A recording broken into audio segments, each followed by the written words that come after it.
Okay, can you please confirm that you can hear me and you can see my screen?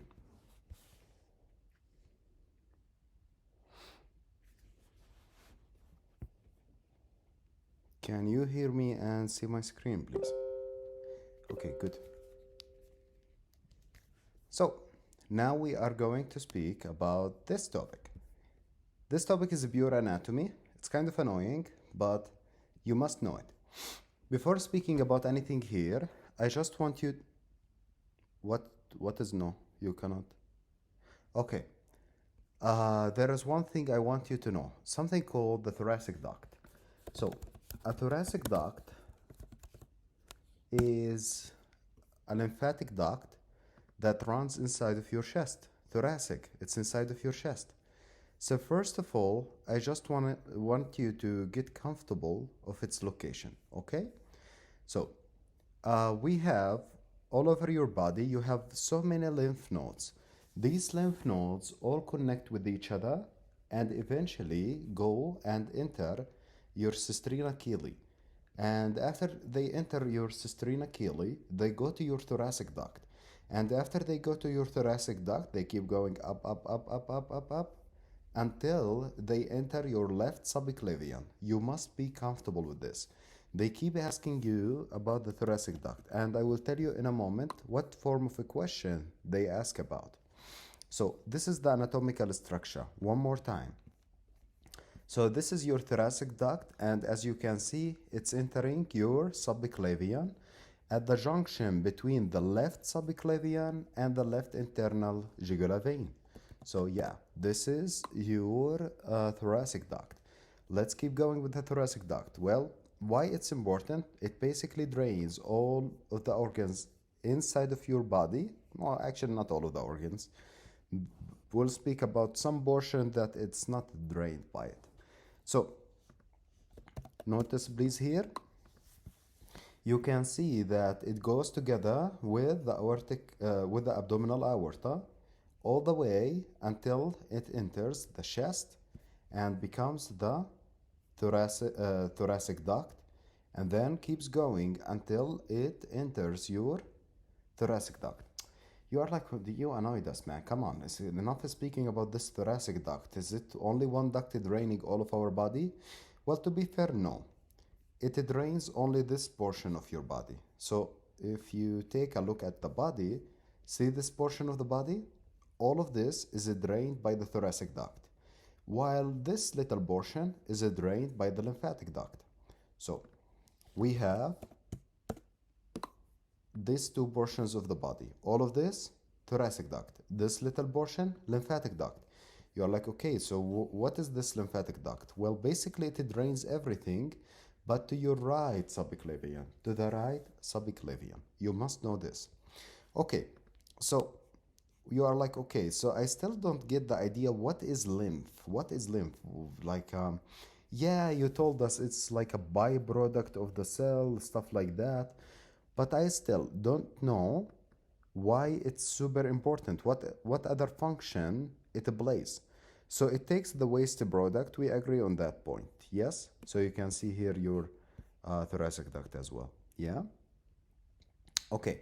So it takes the waste product from the organ. Okay, no problem with that. It also has one more function.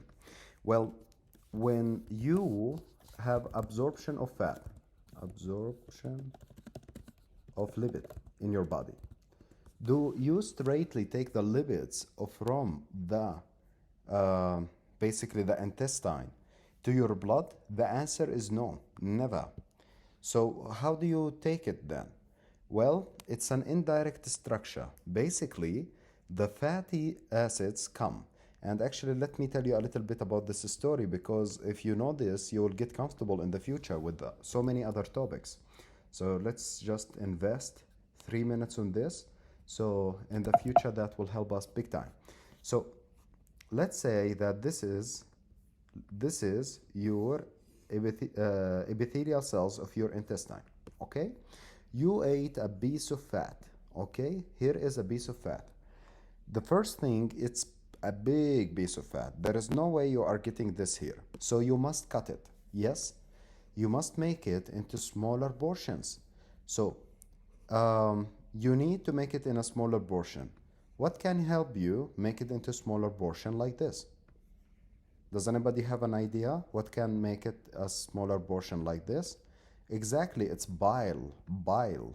So this process of making it smaller portion, this piece of fat, is called emulsification of the fat. So emulsification of the fat is basically cutting this fat particle into smaller portions, okay?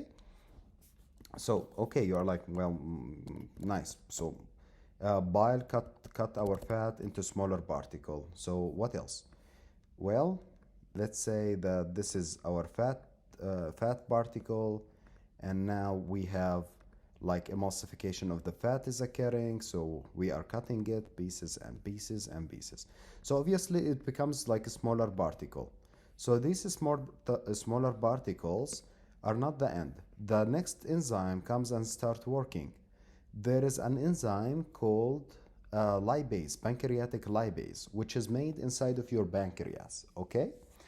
He comes, this pancreatic lipase, and do one more function. He takes a look and he sees that, well, you are having really small portions, so pancreatic lipase can start working on them.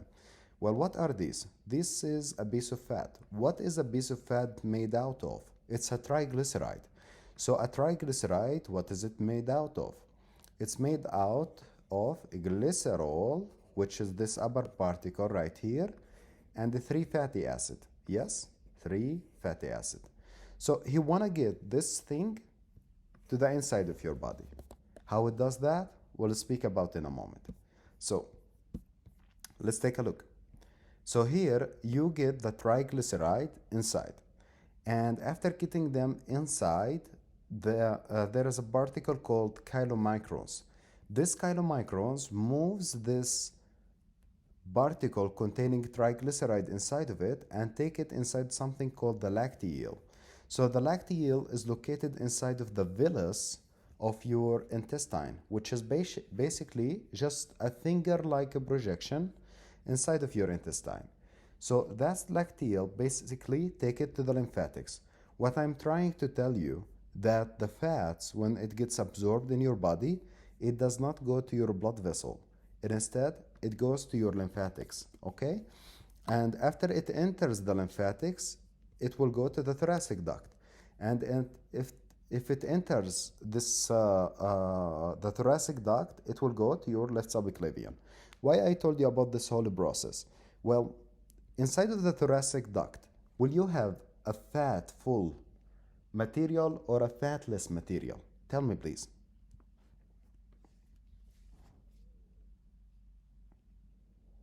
Yes, fat-full material, because you just absorb it from the intestine. So if you cut this, if due to trauma, you cut this, there will be a release of a lot of basically lymph inside of your chest, yes? We call that chylothorax. And if you check this chylothorax,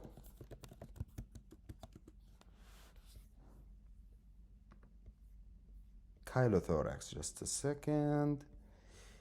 Chylothorax X-ray. Yep. So you can see, you can have something called chylothorax, which is accumulation of basically all of this lymph inside of the chest. Yes. Why? Because of the trauma of the chest. So now comes the question, the logical question. If I drain this, will it be fatty or not fatty? Think about it. Will it be fatty? Yep, super fatty. Exact. No, it will be super fatty. Look how fatty it is. It looks like they have drained mayonnaise. Yep. See? It's full with the triglyceride basically because they were absorbed from the intestine. So what I'm trying to reach that your lymph is full with fat. Okay? So let me send you this. Yeah. And it will be full with fat. Okay. Since we are comfortable with the idea of the thoracic duct, we can speak about specific organs. Each organ has its own set of lymph node. which considered as a secondary organs. Why? Because they are located close to the organs. Yes. So starting with the submandibular lymph node. Well, let me get you comfortable with these. I hope most of you got the chance to palpate them. Okay. If you did not, now you have the chance. You have your necks. If you would like, palpate it. So normally, it should be like just a really soft mass. You should almost not feel it, this submandibular gland. But if it's really, really enlarged, that tells us something, okay? What it tells us, we'll know in a moment. So you can see, no, not submandibular gland, submandibular lymph node. This is a gland, this is a salivary gland. It's not the same. So, yep, you need to follow this line. See the submandibular, you follow this line. They should be here. Okay, yes, here it is. So you can see the submandibular gland. Okay, now I have a question actually. If we say a lymph node has a metastatic cancer into it, okay? Or the lymph node has a lymphoma, would this lymph node be painful or painless with cancer in it?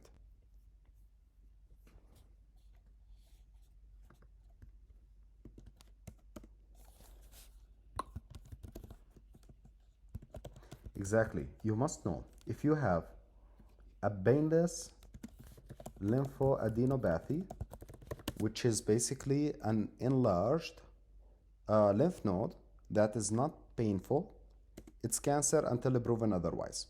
Okay? So, yeah, you always keep thinking about it as cancer until you have something else to prove that it's not cancer. Okay? So let's take a look. Well, basically, your submandibular lymph node basically drains your oral cavity, and any malignancy of the oral cavity can drain that. Speaking about this, quick factoid cancers, as always, tobacco, chewing cancer. So, people who do well, basically do like smokeless tobacco, in which they get tobacco inside of their mouth and they are like nom nom nom nom nom nom nom. Look, they can have cancer, yes, and this cancer, it will metastasize to the lymph node, but the lymph node, the submandibular, will be painless. Okay, you can see submandibular lymph node are here. Please notice in first aid they make some lymph nodes have holes in them and some are intact. The ones with holes in them, it means you cannot palpate, okay? So here we have the deep cervical, and these tend to be super important. We have the head and neck and oropharyngeal areas are drained into the deep cervical. So there is something called head and neck cancer, okay?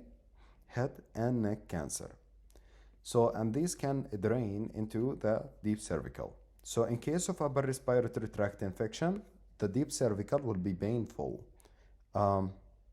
Yep. So, and in case of infectious mononucleosis, in case of Kawasaki disease, I will speak about each one of them during its portion. But basically all of these are inflammatory. So will the lymph node be painful or painless?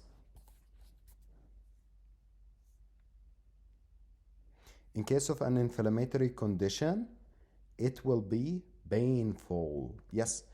While in case of malignancy of the head and neck and oropharynx, it will be painless. Okay.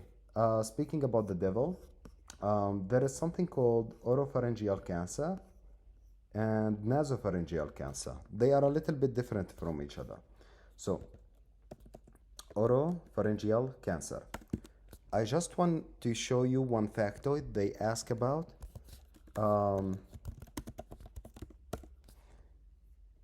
Yes, this one. So they do ask about this sometimes. They show you a picture of this, and you can see on the vocal cord there is basically what? Cancer. So the patient will have hoarseness, yes? And to make the matter worse,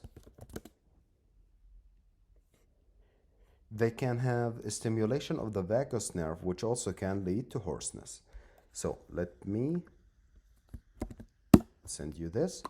Okay, so in case of a cancer like this, which node will this cancer it drains to? So if someone can just do like something like this and write on each one where it's going to drain for, you know? So that will be easier for people who take a look at it later.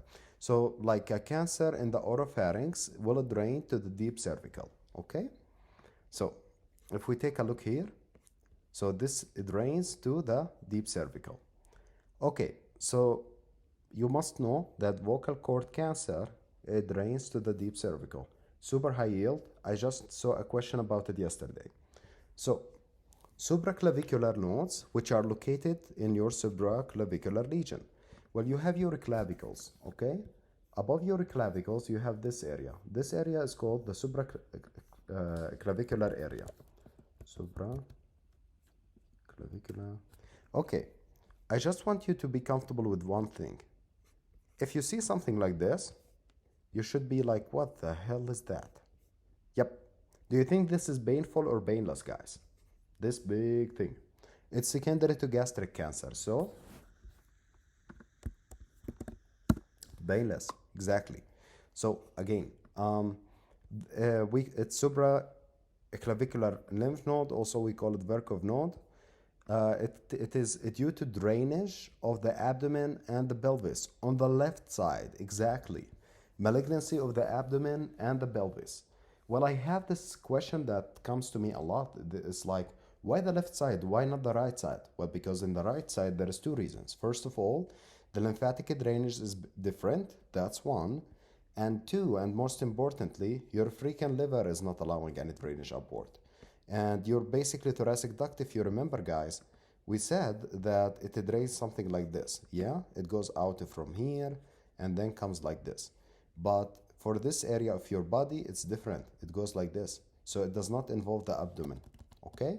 So the Virchow node will be mostly enlarged. It will be the left one because of this. Yeah? Because of the thoracic duct, basically. Okay. So let's speak about mediastinal. Well, I have a question. So the Virchow, you were able to see it with your eye. It was an objective symptoms. But if we speak about the mediastinal mass, can you see it with your eyes?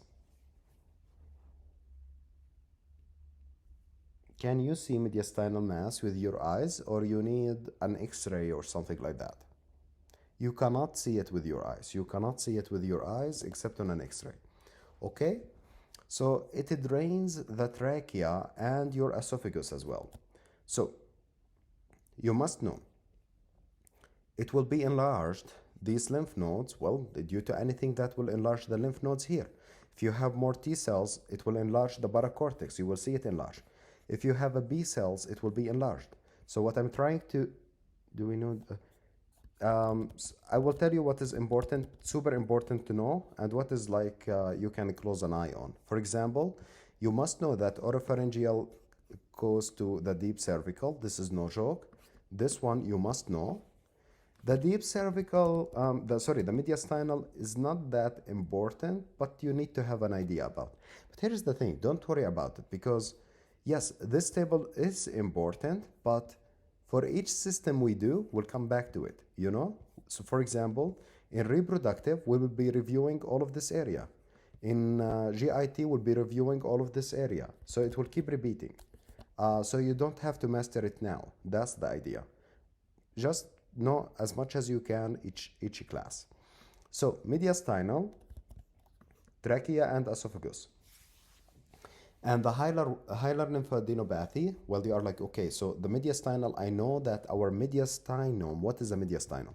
A mediastinum is the structure located between your lungs, okay? Mediastinum, it's a structure located between your two lungs, basically, okay? So, yep, see, this is a mediastinum, which is a space between your two lungs. So let me just send this. And it goes something like this. So If we speak about the hilar lymph nodes, they are a little bit to the periphery of the mediastinum. So, if we speak about pulmonary TB, it will lead to unilateral hilar lymphadenopathy. If we speak about sarcoidosis, it will lead to bilateral hilar lymphadenopathy. Okay, see, two sides. Well, TB unilateral because it's infectious. Sarcoidosis is bilateral mostly because it's autoimmune. Lung cancer can also metastasize to the hilar and mediastinal lymph node. Hilar, okay. So there is hilar lymph node. It's just like a structure, okay? An area. It's like saying my head, you know? Hilar lymph node. It comes from the word of Latin, hilum. Hilum. What does hilum mean in Latin? Hilum of the lung is the porta of the lung. You are like, well, you are not making it easy. Well, the porta of the lung is this structure. Is the structure where all of the structure, all of the vessels and the bronchi of the lung comes and exit. Okay? So this is the hilum of the lung. So if I tell you a hilar lymph node, it will be located here. Yes? Hilar lymph nodes. I hope it makes sense. So a hilar lymph node is located near the hilum of the lung. Yes? Which is the entrance area of your lung. Okay? Entrance and exit. I hope it makes sense. So, next we have, yes, lung cancer and the granulomatous disease also drain to these guys. Next comes the axillary, under the armpit basically. So they drain your upper limb, breast, skin above the umbilicus. So the skin above the umbilicus from here up there, all is drained by axillary lymph node. Well, now this is important. You must know about the breast. If you have to forget all of them, it's okay, but know about the breast. So the breast cancer and the breast inflammation both drain to the axillary lymph node. How to differentiate between a breast mastitis and metastasis of a breast cancer? Tell me please, how can I differentiate between them if with my hand? Okay, exactly. So if it's painless, it will be the cancer. If it's painful, it will be the mastitis. Okay, I have a question. This is really commonly asked. If you have a lady who has mastitis, she has really bad she has a purulent mastitis. Basically, it has pus in it. Mastitis, okay? And it's really painful for her. And she's currently breastfeeding, okay? She's breastfeeding. Will you tell her to continue to breastfeed or stop it?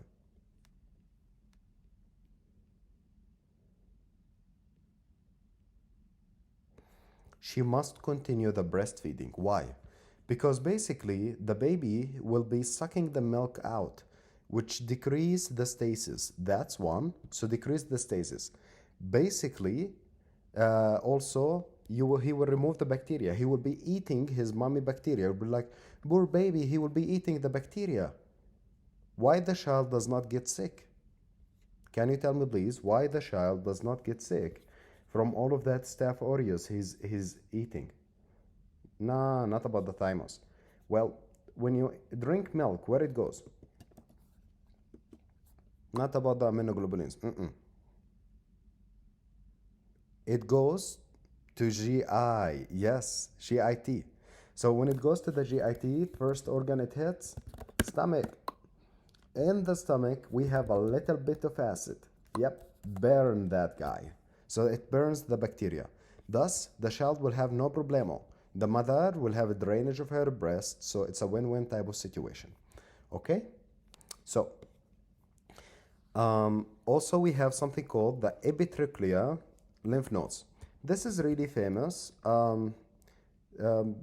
It's famous because of a historical fact, not because of like, oh yeah, we see it in the clinic every day. No, no, no, no, no. It's famous because of a historical fact. So, you know, people who work on ships, we call them sailors. Yeah, you must know about this pathology because of these guys. So these sailors, they used to have this. And the moment people used to see this on their arms, they know one thing. Do you know what it means? It means that this patient has our amigo, syphilis. Yeah? So the epitrochlear lymphadenopathy, the moment you see it, it's syphilis. Done. You have a diagnosis. So it's this mass. Again, it's this little mass. If you see an epitrochlear lymphadenopathy, it's syphilis. Keep in mind, syphilis is an infectious disease, but regardless, it's painless. It's painless because it destroys the blood supply of the nerves, okay? Thus, it's painless. So regardless of the fact that it's an infectious disease, it's painless. That's syphilis. Okay, so secondary syphilis can have epitrochlear, hand and forearm. Okay, guys, regarding syphilis, I have a question about syphilis. It's not really common these days, but if someone has a syphilis, can you tell me, please, can you get the syphilis except of sexual activity? Because all of us know that you can get it from sex. But can you get it from touching without sex? Yes, we can. Exactly. Well, good luck shaking people's hand on the street. So, okay, let's see the next one. We have next something called periumbilical lymphadenopathy. It's also called the Sister Mary Joseph node. Let me tell you about the Sister Mary Joseph. So Sister Mary used to be a nun, basically. She died, obviously. That's why I'm saying she was. So she were. So this beautiful lady, she discovered one thing. Well, she had so many patients. She was like a nurse, basically. And she discovered something. Every time, like she had this patient with gastric cancer who comes to her, before they die, they have this inside of their umbilicus. So she looked at their umbilicus. They have the formation of something inside of their umbilicus. Days later, they die. So she was like, what the hell? Why they keep dying, you know? So every time she kept noticing that she keeps seeing this. So she went to her doctor at her faculty and she was like, Doctor, I'm noticing that all of our patients who have gastric cancer, weeks before they die, they develop this mass inside of their umbilicus. So, oh yeah. So the doctor was like, oh, this is interesting observation, Sister Mary. I will publish a paper and make medical student memorize your name until, well, I don't know. Well, you have to know it, basically. So what is happening here? So you have metastasis of the cancer to the lymph node that are located near the umbilicus.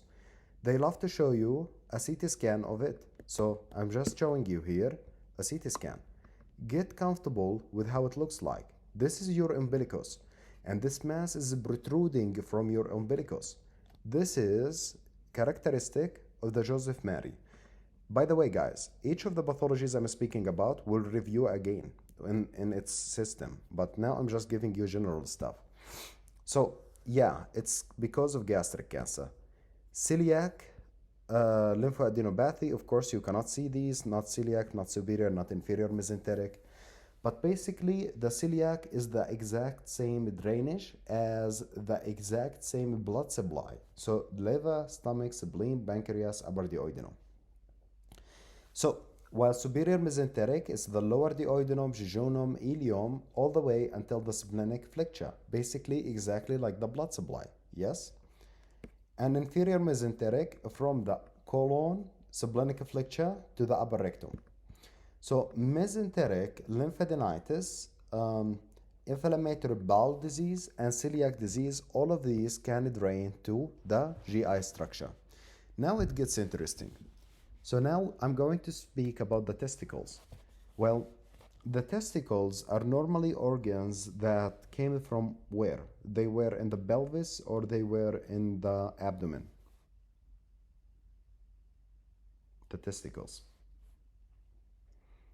Yep, they were normally they were in the abdomen and they have descended. Yes? So they are supplied from the para-aortic lymph node. So the pair of testes is supplied by the para-aortic lymph node. Also the ovaries. Basically, what I like to think about is the ovaries are basically if okay, so if we speak about an ovary, if you think about an ovary, think about it as a female testicle. Why I'm saying that? Because it has similar drainage, well, close enough blood supply, close enough venous drainage. So an ovary is pretty similar uh, to a testicle in a man. Also, the kidney can drain to the para-aortic lymph node and also the fallopian tubes. So, metastasis to any of these organs can cause para-aortic lymphadenopathy. So, external, internal iliac, and all of this stuff. Let's start with the external iliac. External iliac, well, the cervix. They love the cervix. The question will come about what? It will come about cervical cancer. And they would love to trick you between external iliac and superficial inguinal. Do not be tricked. It is the iliac for cervical. I just used to remember the C in the end to remember cervical. So, yeah, the cervix is external. And they love to show you a picture of the cervix, okay? Cervical cancer, I mean. So, what is the most common cause of cervical cancer, guys?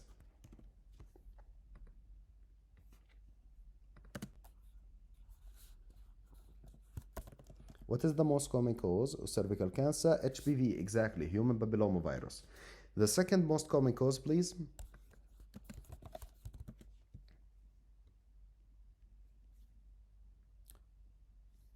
Smoking. It's a smoking. The second most common cause is a smoking. Yep. So you can see here a gross picture of it, and it's bad. Well, yep.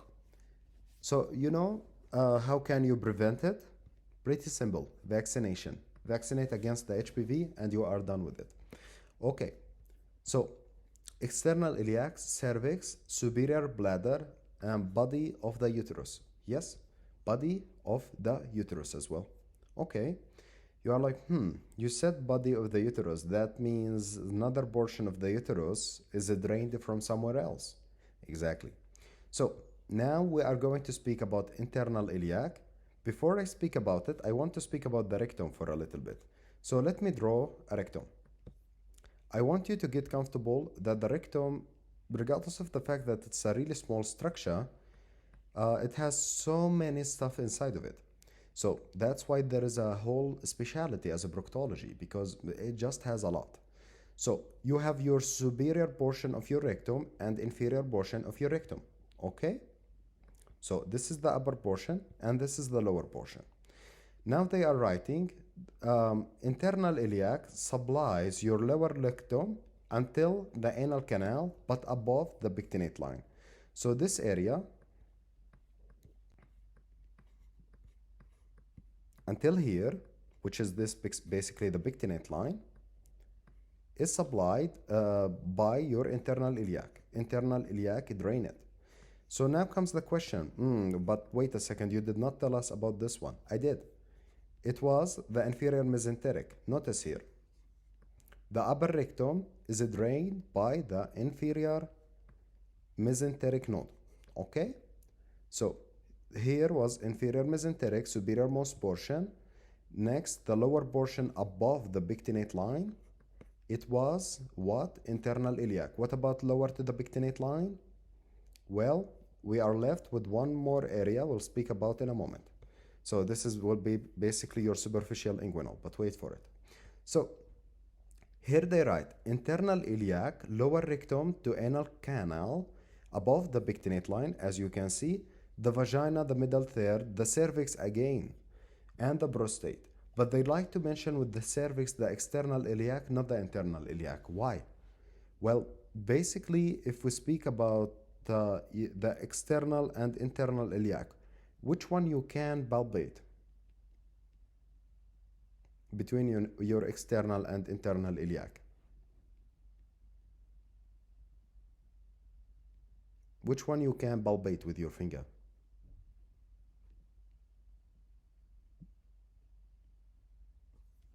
Excellent. Good. It's none. None of them. Both of them are white in the middle. Okay, so that's not related to that actually. Basically, your cervix drain to your C's, which is your iliac, but not the superficial inguinal. That's the point. That's the take home. Also, your prostate goes your internal iliac. Most of these are irrelevant. They are not super important. But if we speak about like the rectum drainage, this is super important. This is the high yield material you needed. So inferior mesenteric is here until pectinate line here, pectinate line.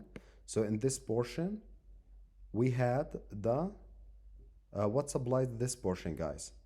What supplied this portion? Internal iliac, yes. This portion, superficial inguinal, okay? So anal canal below the pectinate line, skin below the umbilicus, except the popliteal area, which is in the leg, it has its own thing. Also the scrotum and the vulva. Yep, they love this question. When they speak about superficial inguinal, they tell you, oh, the scrotum is drained by what? And like you see para-aortic lymph node in front of you. Do not be confused. If we speak about the testicle, that's para-aortic. But the scrotum is just a skin. It's the skin covering the testicles. So it's a skin, yes? So if it's just a skin, it means that it will be draining to the skin lymph nodes, which is the superficial inguinal. Also, if we speak about the anus under the pectinate line is just a skin, yes? If it's a skin, it will drain to the superficial inguinal lymph node, okay? Okay, good. So, yeah, STIs, medial foot and leg cellulitis. And actually, sadly, they like this. They want you to know that medially, the medial foot can be drained with your superficial inguinal lymph nodes, which eventually drain to your internal and then eventually to your external lymph node. Yes? But your popliteal lymph node, you must know that they drain the dorsolateral leg. If this is a leg, they like, of course, under your knee, they will be supplying this area, okay? Draining this area, basically. Under your knee. Okay, so you must know which area is medial, which one is lateral. So you can see here a note, they write, right lymphatic duct drainage, right side of the body, above the diaphragm, into the junction between the right subclavian and the internal jugular vein. What the hell? It's basically the thoracic duct and the drainage I just told you about. I told you it was between the junction of the subclavian and the internal jugular vein. Okay. The thoracic ducts, it drains below the diaphragm and the left thorax, and also the upper limb into a junction between a junction of left subclavian and internal jugular vein. Rupture of the duct can lead to chylothorax. We took a look at the chylothorax and we saw that during its drainage, we had a really fatty drainage. So I know for a lot of you, memorizing this table will be painful. So what I'm suggesting is just to print this page and put it in your desk, okay? Don't put it on the bathroom, this one. It does not deserve to be in such a place. That's for another stuff like the tumor suppressor gene and tumor oncogene. This one, it's enough to put it on your desk, and every time you have a pathology about something, you can go back to this. We will study this again in reproductive, GIT, and also respiratory. Each time we are going to speak about a condition related to this table, we'll come back to it. Okay, let's speak about the spleen now. A spleen is basically a big lymph node. First of all, I want you to know about a few things. It's a really big lymph node, okay? So if we consider it as a lymph node, what a lymph node had? Well, it had follicles inside of it, it has this paracortex inside of it, it has this medullary cord inside of it. So inside of the spleen, we will have a structure that mimic these structures, okay? So in the lymph node, we had follicles, yeah? Here what do we have? Follicles as well, okay? So you can see follicles. Notice the follicles, here you have a pale area. Around it, Let me check just one thing. Just one. Okay, it's recording. Good. I was scared for a sec. Okay, around it there is a mantle area, and around the mantle area there is a marginal area. Yeah? Like exactly like a lymph node. Okay, you can see the follicle, and we said that the follicle contains B cells. Yeah? And around the, well, after the follicle, we had an area, if you remember, called the paracortex. You do not have a paracortex in the spleen. Please make a note about this. You do not have a paracortex inside of the spleen. Instead of that, you have something called the periarteriolar lymphoid sheath. Okay? Periarteriolar lymphoid sheath. So that guy has the T cells instead of your paracortex. Both of them start with a B conveniently. Okay? So, sadly, I know that there is plenty of memorization in this topic, but we will take it a bit at a time. So, first of all, you need to know the location of your spleen inside of your abdomen. Your spleen is located at the left upper quadrant of the abdomen, and it's located anterolateral to the left kidney. Well, your kidney is basically in your back. It's in the retroperitoneal area. And your spleen is protected by the 9 to 11th rib. Why this is super high yield and super important? Well, how many ribs do you have? How many ribs do we have, guys?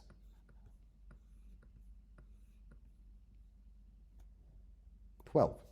So here you can see 9, 10, 11. There is a 12. So if someone has a trauma to these guys, yeah, you must know that he will have splenic rupture.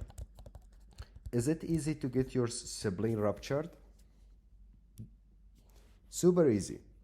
Well, I just think about the spleen to be like an egg, basically. He just wanna rupture. If you hit it a little bit hard enough, it will rupture, okay? So, and if it rupture, it's bad. You have to take him out immediately.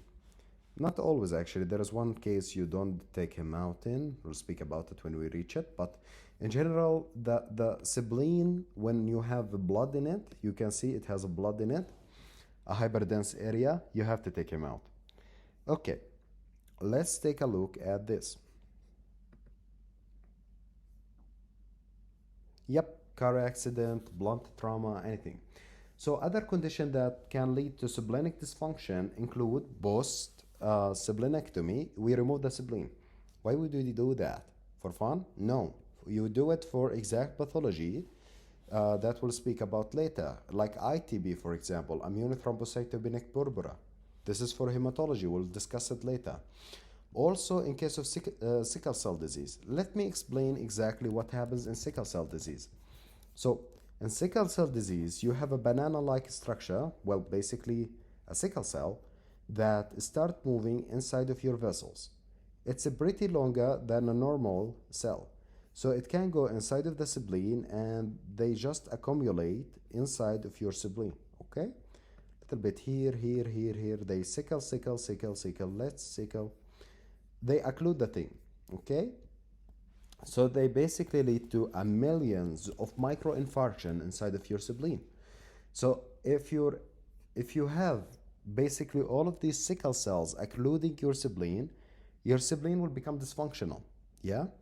Why? Because it's getting infarcted. What follows infarction? Acute inflammation. What about after acute inflammation?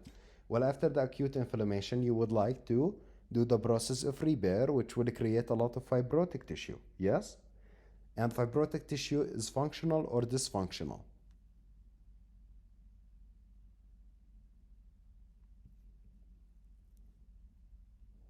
Dysfunctional.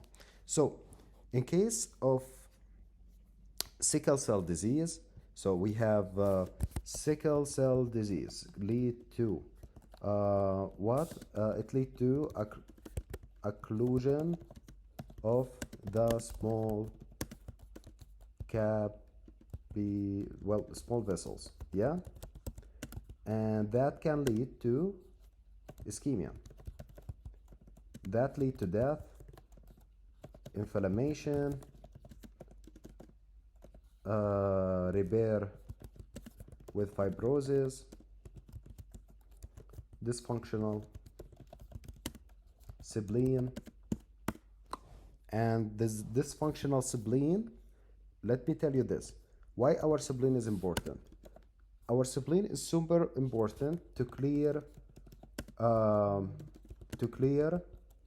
microorganisms that have capsules. Okay, so if you have a dysfunctional spleen, you will have poor clearance of bacterial capsule. Okay, please know, for the USMLE, a capsule can be also said to be a K antigen. K antigen is the same as saying capsule. Okay, so okay, let's take a look. We have the following. So both splenectomy, sickle cell disease lead to autosplenectomy. We understood how this happened. Basically, your spleen was just shut off. So your spleen contains a lot of B cells. Well, this is cool. So why this is important? Well, if your spleen is dysfunctional, your B cells will not be functional as well. They will be gone. If you don't have enough B cells, well, of course you still have some in your lymph nodes, but really big lymph nodes, which is basically your spleen has gone away. Yes? So if we speak about that, your spleen has went away. What will happen? This IgM antibodies, which is produced by basically the plasma cell and the B cells, will be reduced. Why this is important? In the near future, I will be speaking with you guys about something called the complement system. Okay? So this complement system can have something called the classical pathway, alternative pathway. I don't want to go in details. But basically, I want you to know that it can lead, this IgM leads to activation of the complement. Actually, the classical pathway, but we'll speak about this later. So if you don't have IgM, you will have less complement activation. Less complement activation means you are going to have less C3b. If you have less C3b, you will not be able to opsonize. What is opsonization?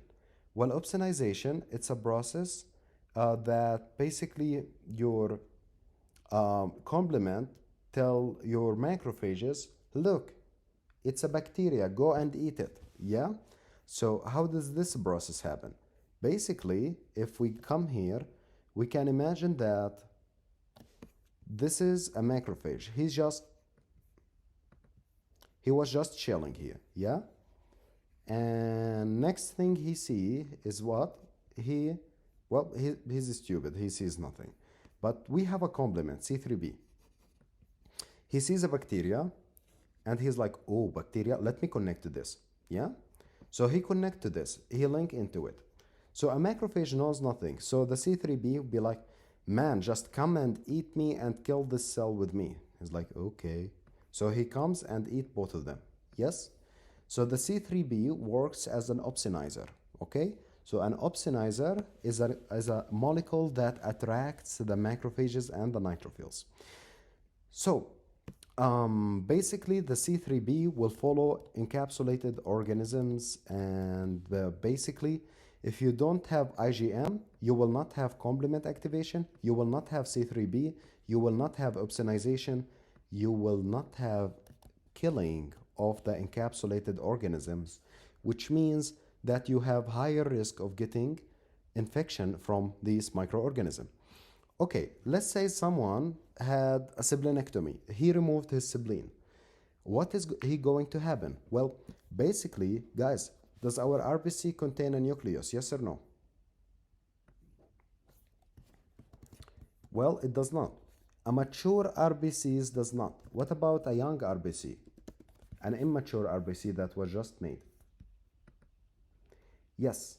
So an RBC immaturely contains a nucleus. Yeah? She's young and stupid, but she contains a nucleus, as you can see. But she loses her nucleus when she becomes older. Basically, a reticulocyte, when she becomes older, she loses her nucleus because, well, she does not need it anymore. So you can see we have a nucleated RBC, older, older, older. The mature form has no nucleus. Okay? So it has no nucleus. Why I am telling you about this? Well, what is a nucleus consist of? A nuclear material. And how is it cleared out from your body? I mean, from the RBCs. Basically, it's cleared from the spleen. The spleen clears it out. If you cannot clear out these little particles, you will have something called whole jolly bodies. I just used to think that a man with his wife called Jolie, and he comes to her after a splenectomy and tell her, "Holy Jolie, they removed your spleen, my dear." So, yeah, holy Jolie. You must know about the whole Jolie body, which is basically they love to tell you about a patient with a splenectomy and then show you this picture. And after showing you this picture, they tell you, well, what is this? You must say nuclear remnant, okay? Okay, good. So the next thing, yep, target cells can be also seen, which is cells with little accumulation in the middle. We'll speak about it in the future, hematology, and thrombocytosis. Why? Because you are unable to sequester and clear out all of these thrombocytes. What are thrombocytes? They are platelet. So you cannot remove the platelet by filtering it from the spleen. So that leads to basically thrombocytosis. Also lymphocytosis for the same reason, for loss of sequestration. So a vaccinate patient undergoing splenectomy with splenic dysfunction against encapsulated organisms. So what are the encapsulated organisms? They are the pneumococcus, Haemophilus influenza, and meningococci. So you're like, this is kind of difficult actually. How can I remember these? Well, there used to be mnemonic for that. If I remember the mnemonic, actually, here's the thing about the mnemonic. The moment you memorize the actual pathology, you forget the mnemonic. So I think it's called shins. But just for not giving you wrong info, I will look it up and write it in the chat a little bit later. So anyway, pneumococci is also known as a streptococci, okay? Also, we have Haemophilus influenza and meningococci. Good. All of these have capsules. So these capsules normally are cleared out inside of the spleen. If you cannot clear them out, basically you will have higher risk of getting an infection from them. So we had these different areas inside of our spleen. We had the periarteriolar lymphatic sheath, which was mimicking which portion of the lymph node? Oh, okay, I just saw that question. I will answer it after the answer here. Yes, they mimic the paracortex. So what is this loss of sequesterization leading to lymphocytosis and thrombocytosis? Let me explain. Well, basically, inside of your spleen, what do you have? You have a filtration barrier. So actually, this is really cool. How large is normally your RBC? How large is it? It is by diameter. What is the diameter of RBC? From here to here. It's 8 micrometer. It's 8 micrometer. You're like, why this is important? Well, you will see in a sec. If we speak about an RBC, is it well flexible or is it really really stiff?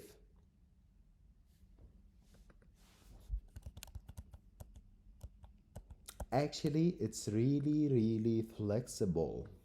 It's ridiculously flexible. This biconcave shape makes it even more flexible than you think. It can go in any way it wants. It can squeeze, it can bend, it can go around, it can do whatever you want. But here's the thing, when we get older and when the RBC gets older, we as a human tend to get more stiff. Yes, also our RBC tend to become more stiff. So an old RBC will become much more stiff. Okay? So um, basically, This is 8 micrometer. You're like, okay, so what is this? Well, this is a vessel inside of the sibling. You know how large is a vessel inside of the sibling? It's only 3 to 5 micrometer. You're like, wow, shit, this will not fit. It's like, this is different size, that will not fit.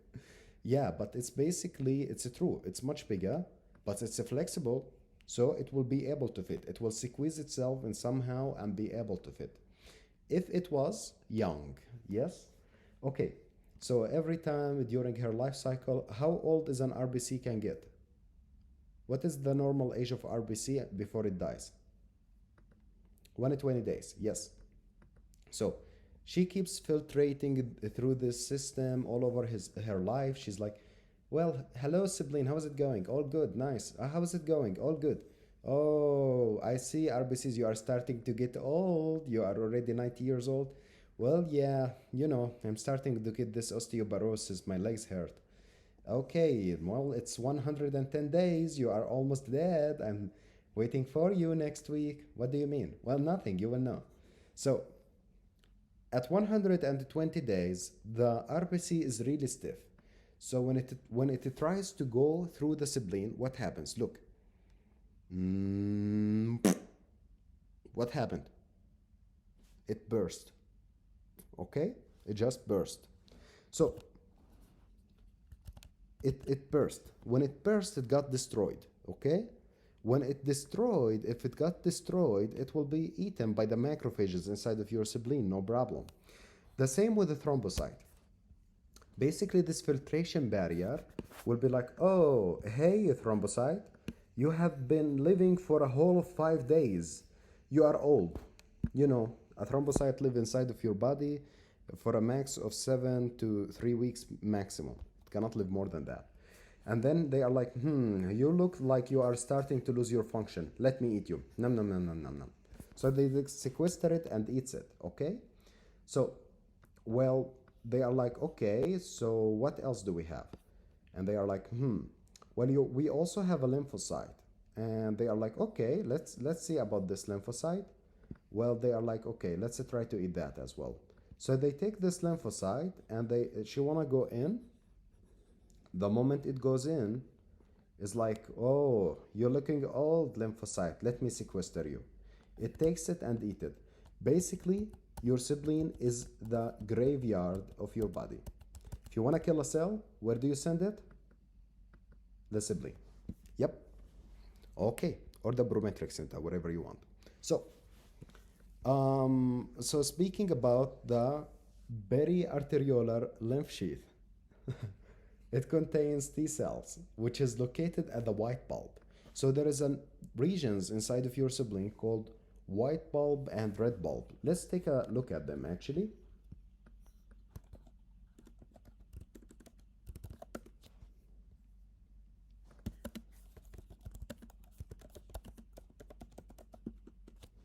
So you have something called the white bulb and you have something called the red bulb.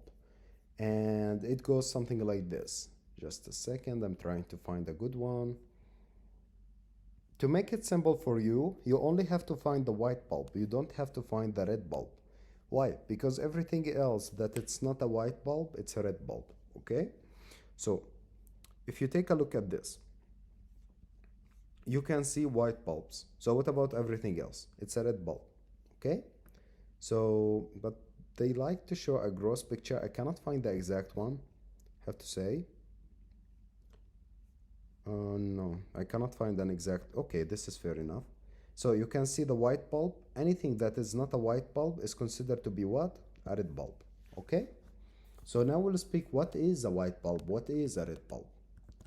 So, speaking about the periarteriolar lymphatic sheaths, it contains the T cells, which is located in the white bulb. The follicles contains the B cells, and they are located in the white bulb again. So now we have the marginal zones. Yep, the outer portion. So the marginal zones contains a specialized B cells, basically your special forces. Also, it contains macrophages, yeah? So it is the site of antigen presenting cells. You're like, antigen what? Antigen presenting cells. Basically, these antigen-presenting cells are cells that consume some of the antigen and they start to put it on their cell wall, okay? And after putting it on the cell wall, they just present it on the cell wall. Thus, they are an antigen-presenting cells. So they consume an antigen and then present it on the cell wall. And after that, they make other immune system recognize it and make antibody against it. So you create immunity. So this whole process can happen in many organs, including the spleen. Okay. So the next thing, it goes something like this. It capture a blood-borne antigen for recognition by lymphocyte. So if an organism is located in the blood, it must go through your spleen, yeah? Because, you have to go through the spleen and exit it through the spleen. Okay, so if we speak about the entrance and the exit, well, you will have macrophages in the marginal zone, which is the outermost area here. Macrophages are sitting and are like, this looks suspicious. Come, let me get a taste of you. So they will eat him. After eating him, they will present it. After presenting him, they will be like, oh, no, no, no, no, no. Well, this guy, I hate him. Let's kill him.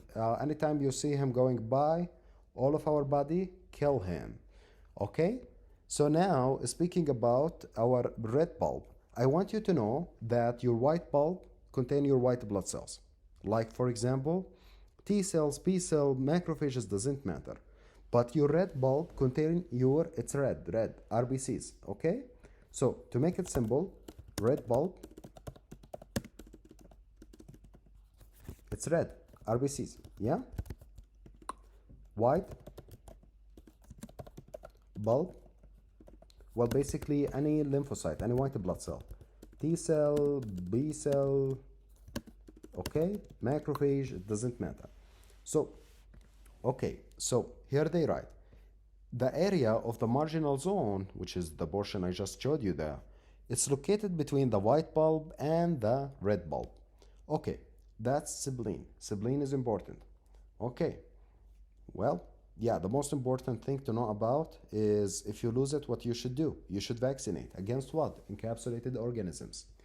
Okay, so the next topic is regarding the thymus. Okay, let's just take 5 minutes break. We come back, we explain this topic and this page, and we call it off. Hopefully we can do a little bit from here as well. Okay, so see you guys in 5 minutes.